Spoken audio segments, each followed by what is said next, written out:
चलिए देखिए, आज का हमारा टॉपिक है इक्वेशन ऑफ स्ट्रेट लाइन। ठीक है, यहाँ पर हम स्ट्रेट लाइन की इक्वेशन को कॉम्प्लेक्स नंबर में देखेंगे। ठीक है, तो जैसे कि हम जानते हैं कि एक लाइन क्या होती है, स्ट्रेट लाइन, कि ये हमारे पास एक स्ट्रेट लाइन हो जाती है। अब क्योंकि हमें कॉम्प्लेक्स नंबर में बताना है तो हम मान लेते हैं कि ये लाइन दो पॉइंट से पास जाती है, और पॉइंट कैसी फॉर्मेशन में है, हमारे कॉम्प्लेक्स पॉइंट है यहाँ पर। तो मान लिया हमने यहाँ पर एक लाइन है और लाइन का एक पॉइंट P से पास कर रही है, और इसका जो पोजीशन है वो कितना है, Z1 है। यही लाइन एक दूसरे पॉइंट से भी पास कर रही है तो उसको Q मान लेते हैं, और Q कितने पॉइंट से जा रहा है, मतलब Q का पॉइंट कितना है, Z2 है। ठीक है, इस लाइन की हमें इक्वेशन बतानी है कॉम्प्लेक्स नंबर में, जो दो पॉइंट से पास कर रही है, Z1 से और Z2 से। तो यहाँ पर हम क्या कर लेते हैं, इस लाइन के ऊपर कोई भी एक पॉइंट रख लेते हैं। ठीक है, तो मैंने एक पॉइंट रख लिया R, और ये जो R पॉइंट होगा, इस पॉइंट के जो कोऑर्डिनेट हैं या इस पॉइंट का जो नंबर है कॉम्प्लेक्स नंबर, वो मैंने कितना लेट कर लिया, Z लेट कर लिया। देखो, एक सिचुएशन तो ये हो सकती है, और एक सिचुएशन ये भी हो सकती है कि पॉइंट आपने जो Z लेट किया है वो इन दोनों के बीच में है या इनके बाहर है। तो दूसरी सिचुएशन हम क्या कर देख सकते हैं कि एक पॉइंट है P और इसका कॉम्प्लेक्स नंबर है या इसका पोजीशन है Z1, दूसरा पॉइंट है Q, इसका पोजीशन वेक्टर कितना है या इसका पोजीशन कितना है, Z2। तो हमने एक अनदर पॉइंट लेट कर लिया। ठीक है, इस पॉइंट को हमने कितना रख लिया, R रख लिया, और ये जो R होगा कितना होगा, Z मान लिया इसको। तो दोनों ही सीन में आप देखो कि क्या क्या पॉसिबिलिटी हो सकती हैं।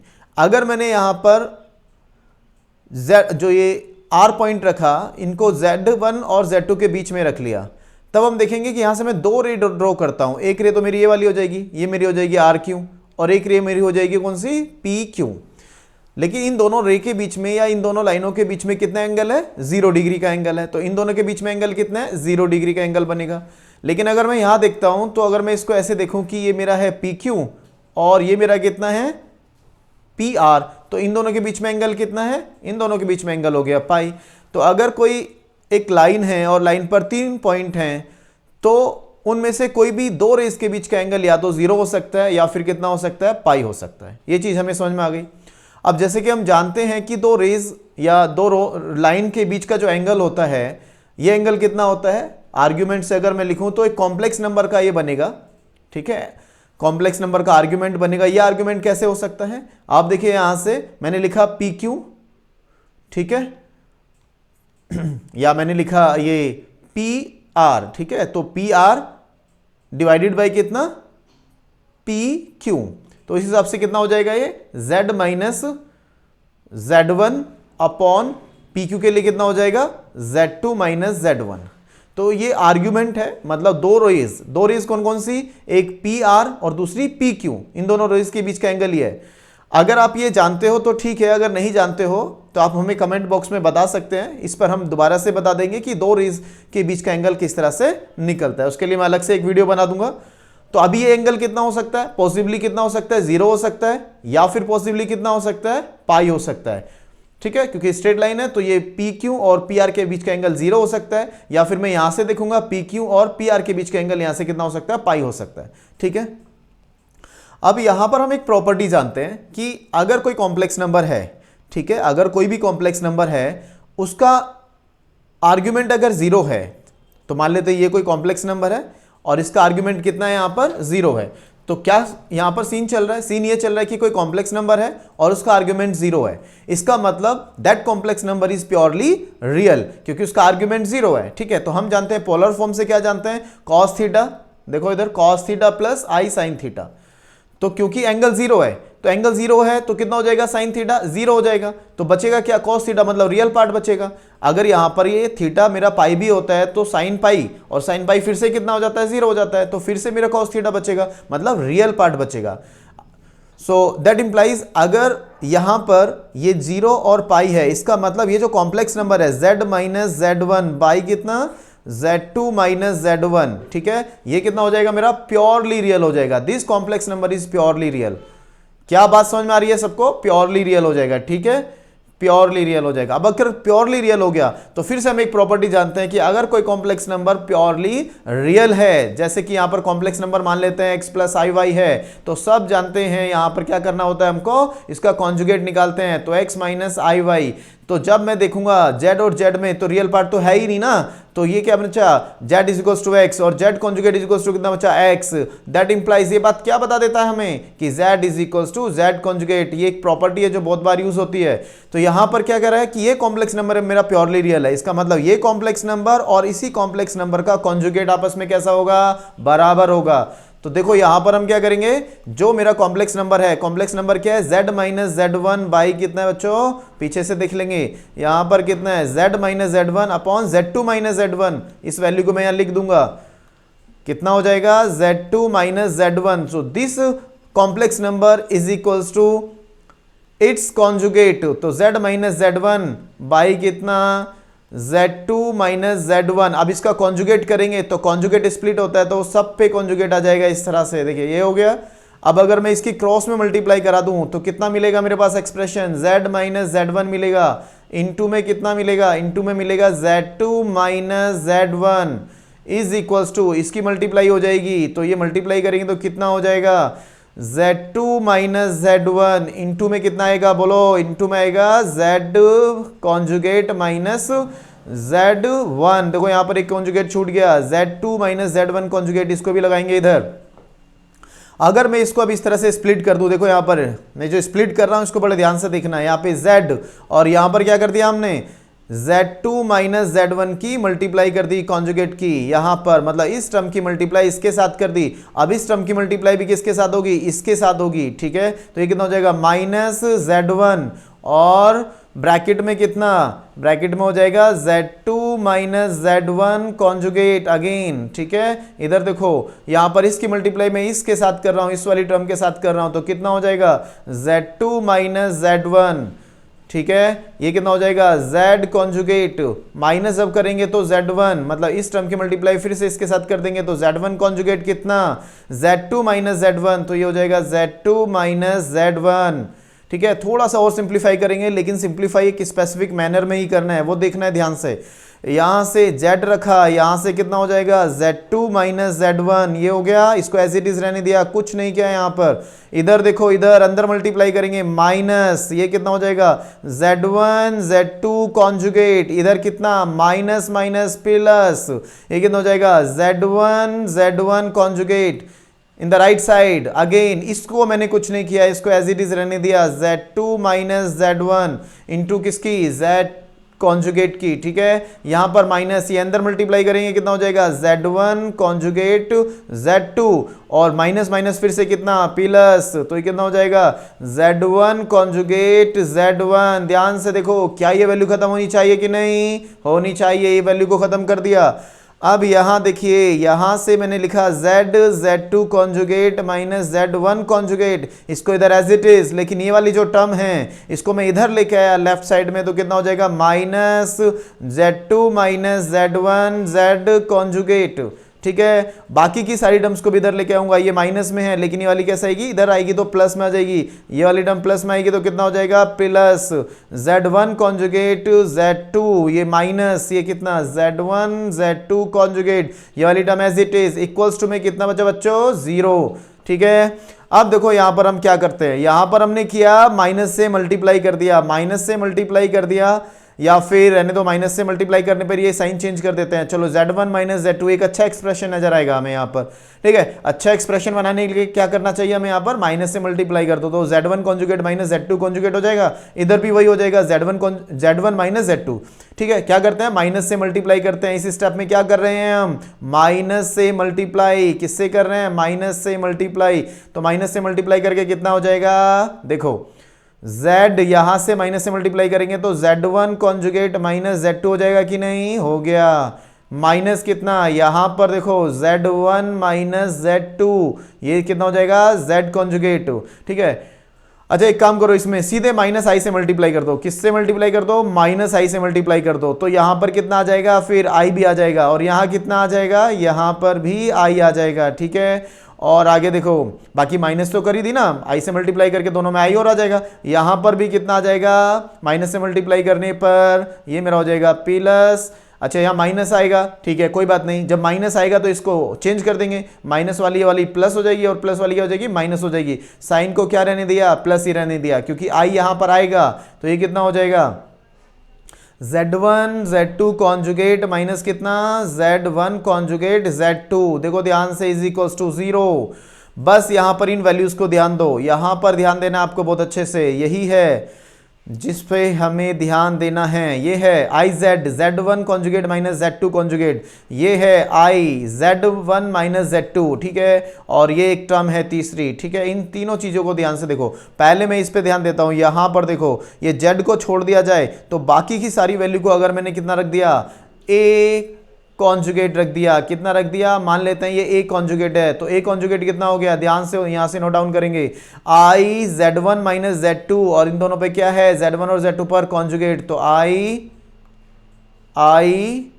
कितना Z1 conjugate minus Z2 conjugate, इसको मैंने क्या कह दिया, इसको कह दिया मैंने ए कॉन्जुगेट।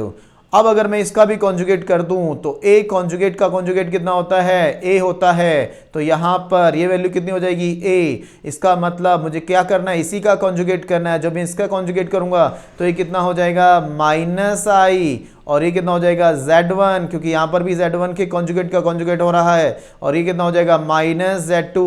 अच्छा देखो ध्यान से, अगर आप लोग देखोगे तो ये जो वैल्यू है, ये वैल्यू कहां पर है, ये वैल्यू तो यहां है, माइनस आई Z1 माइनस Z2। तो इसका मतलब अगर मेरा आई Z1 conjugate minus Z2 conjugate, अगर मेरा ये ए कॉन्जुगेट है तो ये मेरा कितना हो जाएगा, ये ए हो जाएगा, ठीक है। और बाकी ये जो टर्म्स हैं, ये वाली जो टर्म है यहाँ पर, तीसरी वाली जो टर्म यहाँ दिख रही है हमें, देखिए यहाँ पर ये जो टर्म है, ये वैल्यू कैसी होती है, दिस इज द रियल। अगर आपको समझ में आता है तो अच्छी बात है, नहीं आता है तो आप हमें कमेंट बॉक्स में लिख के बोल सकते हो कि सर इसका भी बता दीजिए, तो इसकी भी एक्सप्लेनेशन दे देंगे। ओके चलिए, तो मेरा जो एक्सप्रेशन है वो एक्सप्रेशन कितना हो जाएगा बच्चों, वो हो जाएगा ए कॉन्जुगेट जेड, और कितना प्लस ए जेड कॉन्जुगेट, और ये वाला पार्ट हो जाएगा मेरा सपोज बी, ठीक है, इज इक्वल्स टू कितना 0। जो रियल पार्ट, जो बाकी का पार्ट था तीसरा वाला, वो मैंने क्या लिख दिया, बी लिख दिया, क्योंकि ये वाला पार्ट कितना होता है, रियल होता है, ठीक है। इसकी एक अलग एक्सप्लेनेशन है, अगर आप चाहो तो मेरे से मांग सकते हो।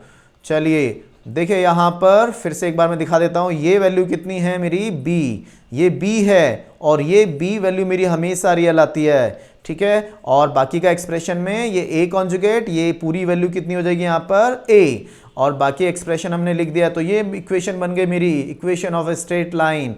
सो this is a equation of straight line, ये इक्वेशन बन गई हमारी स्ट्रेट लाइन की, ठीक है। देखिए यहाँ पर हमने इक्वेशन बना दी है, इसको मैं थोड़ा सा कर देता हूँ बॉक्स में। ये एक फॉर्म है स्ट्रेट लाइन की, हमें यहाँ पर 2-3 फॉर्म पढ़नी है और बहुत ही शानदार तरीके से पढ़नी है।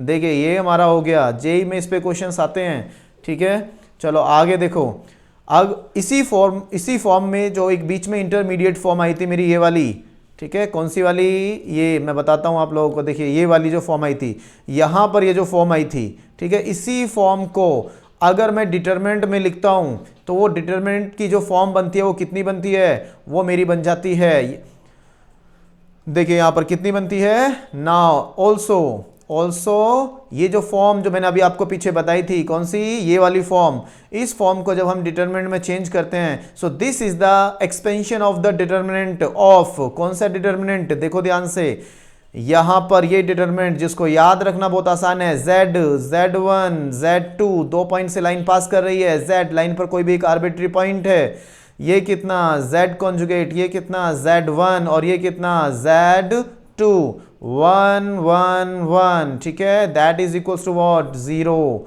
ये मेरा हो गया 0।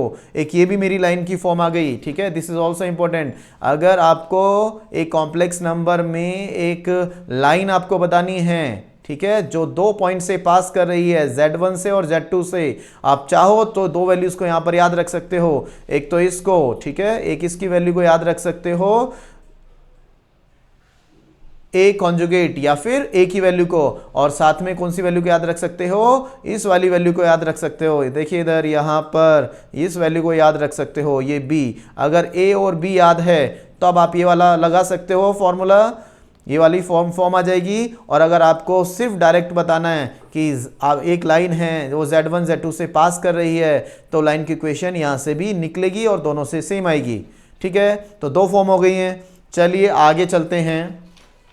आगे क्या है कि एक कंडीशन यहाँ पे बना लेते हैं। अब कई बार सवाल आपने देखा होगा कि आता है कि भाई एक स्ट्रेट लाइन है और स्ट्रेट लाइन क्या कर रही है, 3 पॉइंट से पास कर रही है, ठीक है। तो तीनों पॉइंट कैसे हो गए, कॉलिनियर हो गए। तो पूछेगा क्या आपसे, देयर आर 3 पॉइंट्स, है ना, देयर आर 3 पॉइंट्स, वो कॉलिनियर है या नहीं है, कॉलिनियरिटी चेक कराएगा। तो कॉलिनियरिटी चेक कराने के लिए क्या करना है, ध्यान से देखो, 3 पॉइंट होंगे यहां पर। कंडीशन ऑफ कॉलिनियरिटी भी लिख सकते हो, कंडीशन ऑफ कॉलिनियरिटी,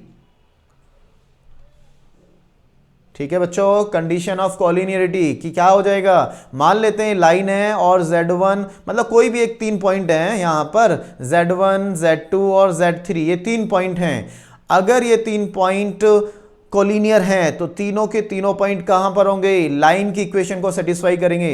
देखिए लाइन की इक्वेशन क्या होती है, इक्वेशन ऑफ लाइन, अभी बताइए इक्वेशन ऑफ लाइन क्या होती है, डायरेक्ट लिख सकते हो Z, Z1, Z2, ठीक है। और ये कितना हो जाएगा, Z कॉन्जुगेट, Z1 कॉन्जुगेट और Z2 कॉन्जुगेट, ये कितना हो जाएगा 1 1 1, ठीक है, इज इक्वल टू कितना 0। This is the equation of line. अब क्योंकि ये तीनों पॉइंट यहाँ स्ट्रेट लाइन पर हैं, ये तो प्रूफ करना है, ये तो देखना है कि 3 पॉइंट्स स्ट्रेट लाइन पर हैं या नहीं है।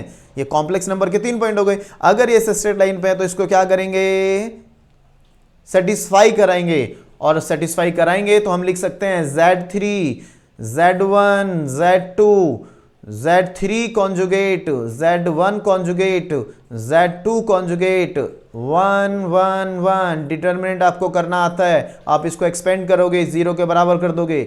डिटरमिनेंट की प्रॉपर्टी से इसकी रोज को चेंज कर देंगे, इंटरचेंज कर देंगे और 2 बार कर देंगे। कैसे कैसे कर देंगे, 2 को 1 पे ले आएंगे और फिर 1 को, जो Z1 है सेकंड रो को, इसको फिर 1 पे ले आएंगे। तो 2 बार चेंज करने से कोई इफेक्ट नहीं पड़ेगा और यहां पर पड़ेगा भी नहीं क्योंकि इक्वल्स टू 0 है। माइनस आता है बट वो 0 में चला जाएगा। बट यहां पर क्या हो रहा है, इस केस के अंदर 2 बार इंटरचेंज हो रहे हैं तो वो तो वैसे भी माइनस इंटू माइनस क्या हो जाएगा, प्लस हो जाएगा। सो इसको अच्छा लगने के लिए, याद रखने के लिए, ताकि ये कोई ऑर्डर इंपॉर्टेंट नहीं है, इंपॉर्टेंट क्या है, ये 3 पॉइंट Z1, Z2, Z3। तो मैं इसको ऐसे लिख सकता हूं, Z1 का कॉन्जुगेट, Z2 का कॉन्जुगेट, इससे मेरे डिटरमिनेंट की वैल्यू पे कोई चेंजेस नहीं आएंगे। Z3 का कॉन्जुगेट 1 1 1। अगर ये पहले 0 था तो अभी भी क्या रहेगा, 0 रहेगा। Now this is the condition. ये क्या हो गई, ये कंडीशन हो गई कि 3 पॉइंट्स आर कोलिनियर। इसको खूब अच्छे से याद रखेंगे, ठीक है। चलिए आगे बढ़ते हैं। अब अगर देखो, ठीक है, यहां पर थोड़ी सी और एनालिसिस करते हैं। एनालिसिस क्या है कि Z मेरा सपोज कितना है, यहां पर मेरा Z कितना है, यहां मैं लेट कर लेता हूं कि Z किस फॉर्मेट का होता है, हमेशा x प्लस आई वाई की फॉर्मेट का होता है, ठीक है। जब ये इस फॉर्मेट का होगा तो जो मेरे पास इक्वेशन थी, इक्वेशन ऑफ ए लाइन क्या थी, सारे बच्चों को अब याद होगा क्या होती है, A conjugate Z plus A Z conjugate plus B is equals to कितना 0। देखो यहां पर Z मुझे पता है, अगर मैं Z की वैल्यू रख दूं तो कितना हो जाएगा, ध्यान से देखना एकदम मस्त, कितना हो जाएगा बच्चों बोलो, A कॉन्जुगेट इतना रहेगा और Z कितना हो जाएगा, x प्लस आई वाई हो जाएगा। ये एज इट इज रख दिया, Z की वैल्यू रख दी। अब यहां से अगर मेरे को Z कॉन्जुगेट रखना है तो क्या, कोई समस्या नहीं है, यहां से x प्लस आई वाई की वैल्यू रख देंगे तो कितना हो जाएगा, x माइनस आई वाई, क्योंकि कॉन्जुगेट में बदल के रख रहे हैं। Z मेरा इतना है x प्लस आई वाई, लेकिन कॉन्जुगेट कितना होगा, माइनस आ जाएगा, i का sign change, plus b is equals to कितना 0। देखो आगे, अब यहां से मुझे क्या करना है, x को कॉमन रखना है और y को कॉमन रखना है। तो x वाली टर्म्स कौन कौन सी हैं, a कॉन्जुगेट, यहां पर इसके अंदर मल्टीप्लाई करेंगे तो a कॉन्जुगेट मिलेगा। इधर देखिए, इधर कर्सर की तरफ देखिए, यहां पर a कॉन्जुगेट x और यहां से क्या मिलेगा, x मिलेगा, ठीक है। तो यहां से भी x मिल रहा है, यहां से भी x मिल रहा है, तो x को हमने निकाल दिया बाहर, कॉमन रख लिया, तो यहां जाएगा x। ये कॉन्जुगेट चल रहा है इधर, ये वाला, ठीक है। इसी तरह से आप देखिए यहां पर a कॉन्जुगेट y के साथ आ रहा है और i भी आ रहा है इसके अंदर, तो मैंने i y को बाहर निकाल दिया, तो कितना हो जाएगा, यहां से a कॉन्जुगेट मिलेगा और यहां से फिर से क्या मिलेगा, माइनस मिलेगा और a मिलेगा और आई वाई कितना आ जाएगा, बाहर आ जाएगा, प्लस b। इस वाली फॉर्मेट को देखेंगे, क्या ये आपको याद आ रहा है कि लाइन की इक्वेशन क्या होती है, ax plus b y plus c is equals to 0। Line की ज्योमेट्री में जनरल इक्वेशन क्या होती है, ax plus b y plus c is equals to 0। अगर ऐसा है तो यहां से मैं इसका स्लोप निकालता हूं, तो स्लोप कितना होता है, स्लोप का फॉर्मूला कितना होता है, m is equals to minus a upon b, ठीक है। इसको क्योंकि हम चेंज करते हैं, ये कैसे मिलता है, ये चेंज करते हैं, y इज इक्वल्स टू, ठीक है, ए एक्स, ये माइनस में जाएगा इधर, माइनस ए एक्स, बाई में डिवाइड में ले आएंगे b, ये कितना हो जाएगा माइनस सी डिवाइड में b। तो जो x का कोफिशिएंट होता है वो इससे कंपेयर किया जाता है ना, एम एक्स प्लस सी। तो m की वैल्यू कितनी, m की वैल्यू कितनी, फिर से m की वैल्यू इधर से निकाल देते हैं, m की वैल्यू इतनी, माइनस ए अपॉन बी। लेकिन अब इक्वेशन इसमें है तो इसके हिसाब से ये क्या, x का कोफिशिएंट कितना a और यहां से y का कोफिशिएंट कितना b, ठीक है। तो इसका स्लोप ऑफ लाइन निकाल सकते हैं, slope of straight line, slope of line, ठीक है, स्लोप ऑफ लाइन जिसको m से रिप्रेजेंट करते हैं, कितना हो जाएगा, ये हो जाएगा ठीक है, ये हो जाएगा माइनस a और a कितना है, a conjugate plus a divided by कितना b, और b कितना है, a कॉन्जुगेट माइनस ए। तो दिस इज द स्लोप, ये क्या हो गया, लाइन का स्लोप हो गया। अब आगे देखो, हम ये भी जानते हैं बच्चों कि जो ए है ना, ये भी एक कॉम्प्लेक्स नंबर ही है, ठीक है। जैसे लास्ट स्लाइड में हमने देखा बी को तो हमने रियल बना दिया था यहाँ पर, लेकिन ए और ए कॉन्जुगेट की जब हमने बात करी तो ये तो सर्टेन हो गया ना कि यहाँ पर ये कॉम्प्लेक्स नंबर का कॉन्जुगेट ही होता है ना, रियल नंबर के कॉन्जुगेट की तो हम बात ही नहीं करते। तो यहाँ पर हम लिख भी सकते हैं, यहाँ पर क्या लिख सकते हो कि जो ए नंबर है ना वो मेरा कोई कॉम्प्लेक्स नंबर है। कैसा नंबर है, कॉम्प्लेक्स। अब अगर कोई कॉम्प्लेक्स नंबर है तो वो ए प्लस आई बी की फॉर्म में होगा। अब अगर वो ए प्लस आई बी की फॉर्म में है तो क्या करना है हमें यहाँ पर, तो हम क्या करने वाले हैं, वही करने वाले हैं, ए कॉन्जुगेट प्लस ए। अगर यहाँ पर ये कॉम्प्लेक्स नंबर का कॉन्जुगेट है और ये ए है, वही कॉम्प्लेक्स नंबर है, तो ए प्लस ए कॉन्जुगेट, कौन सी कुछ प्रॉपर्टीज लग रही हैं बच्चों, यहाँ पर प्रॉपर्टीज लग रही हैं, जेड प्लस जेड कॉन्जुगेट, ये कितना होता है, ये हमेशा होता है real part, twice of real part of Z. और एक प्रॉपर्टी और यहाँ पर क्या लग रहा है, कॉन्जुगेट माइनस ए, मतलब नंबर का conjugate minus number complex number में, तो ये कितना होता है, इसमें कौन सी property, z minus z conjugate, ये हमेशा कितना होता है, ये हमेशा होता है twice of imaginary part of z, ठीक है। इस हिसाब से यहाँ पर देखिए माइनस प्लस का बड़ा अच्छे से ध्यान रखेंगे, यहाँ माइनस लगा हुआ है, ठीक है, और ये कितना हो जाएगा, ट्वाइस ऑफ रियल पार्ट, ठीक है। अच्छा यहाँ पर आई भी आता है, ठीक है, यहाँ पर आई भी आता है, क्योंकि ये भी ये मान लो प्लस में है और ये वाला अंदर चला जाएगा, ये भी प्लस में हो जाएगा, तो यहाँ क्या आता है, आई भी आता है, ठीक है, यहाँ आई आ जाएगा। अब ये सॉरी, ये 2 मैंने कहीं से लिख दिया, इसको इरेज करते हैं, रुको, ये 2, अच्छा हाँ 2 तो लिखना ही है ना, ठीक है, 2 लिखना ही है यहाँ पर, क्योंकि minus twice of real part of Z, ठीक है, रियल पार्ट ऑफ जेड हमारा ये आ जाएगा। अब जेड कॉन्जुगेट प्लस ए कितना हो जाएगा, twice of real part of Z हो जाएगा, डिवाइडेड बाई कितना हो जाएगा, डिवाइडेड बाई हो जाएगा यहाँ पर, देखो यहाँ पर कितना हो जाएगा, ए कॉन्जुगेट माइनस ए, ठीक है। तो पहले तो एक माइनस कॉमन निकाल लेते हैं यहाँ से, ठीक है, एक माइनस कॉमन निकाल लिया, फिर ये कितना हो जाएगा, ए माइनस ए कॉन्जुगेट, उसका सीधा ये फॉर्मूला हो जाएगा, ठीक है। ये कितना हो जाएगा, ये हमारे पास हो जाएगा twice of I imaginary part of Z, ठीक है, ये हो जाएगा। ओहो, देखिए इसमें क्या हो गया कि यहाँ पर आई भी था, ठीक है, ये जो फॉर्मूला हमने लगाया इसमें क्या था, आई भी था, तो यहाँ पर आई भी है, ठीक है, यहाँ पर आई भी है, तो आई तो एज इट इज चलेगा, तो ये वाला आई इधर आ जाएगा, तो ये कितना हो जाएगा, आई स्क्वायर हो जाएगा, ये माइनस से माइनस कट जाएगा और ये कितना हो जाएगा, आई स्क्वायर माइनस हो जाएगा, 2 से 2 कट जाएगा, ठीक है, ये 2 से 2 कट गया, और जो आई स्क्वायर ये कितना हो जाएगा, ये ऊपर चला जाएगा, तो माइनस आई हो जाएगा, मतलब आई स्क्वायर की वैल्यू माइनस होती है, तो फाइनली वो जानी तो ऊपर ही है, तो माइनस हो जाएगा। तो देखो कितना बढ़िया फॉर्मूला यहाँ से मिलता है हम लोगों को, बहुत बढ़िया फॉर्मूला मिलता है। देखिए यहाँ पर स्लोप, कॉम्प्लेक्स नंबर में ही हम स्लोप निकालेंगे, तो स्लोप इज इक्वल्स टू कितना, माइनस तो आएगा ही वहां पर, क्योंकि नीचे आई स्क्वायर था, ठीक है, यहाँ पर क्या है, आई स्क्वायर है, तो आई स्क्वायर माइनस हो जाएगा, जो ऊपर चला जाएगा। उसके बाद कितना है यहाँ पर, twice of real part, twice तो खत्म हो गया ना, तो रियल पार्ट ऑफ कितना, ए, और डिवाइडेड बाई कितना, imaginary part of A. So this is the slope of straight line. अगर आपको कॉम्प्लेक्स नंबर में सारी एनालिसिस करनी है तो यहाँ पर आप स्लोप भी निकाल सकते हो, ठीक है। अगर आपके पास ऐसा पता है कि अब जेड ए तो आपको पता है ना क्या है, ठीक है, कोई स्ट्रेट लाइन है 2 पॉइंट से पास करती है, तो उसका ए आप जानते हो कितना है, ए कितना है, ए यहाँ पर हम देखेंगे, यहाँ से ए माइनस आई, ठीक है, और देखो यहाँ पर ये लग गया ना, ये यहाँ नहीं होगा, इसको इरेज कर देते हैं यहाँ से, ये वाली चीज़ नहीं होगी इधर, है ना, क्योंकि हमने क्या किया, ऊपर वाले का कॉन्जुगेट लिया था इधर, ठीक है, यहाँ पर इसका कॉन्जुगेट लिया है ना, तो इसका जब कॉन्जुगेट लिखेंगे तो ये दोनों ही यहाँ से खत्म हो जाएंगे, ठीक है, ये यहाँ से ही खत्म हो गया। चलिए ए पता है तो ए से हम यहाँ से क्या निकाल सकते हैं, रियल पार्ट ऑफ ए और real part of imaginary part of a दोनों निकालेंगे, स्लोप मुझे मिल जाएगा।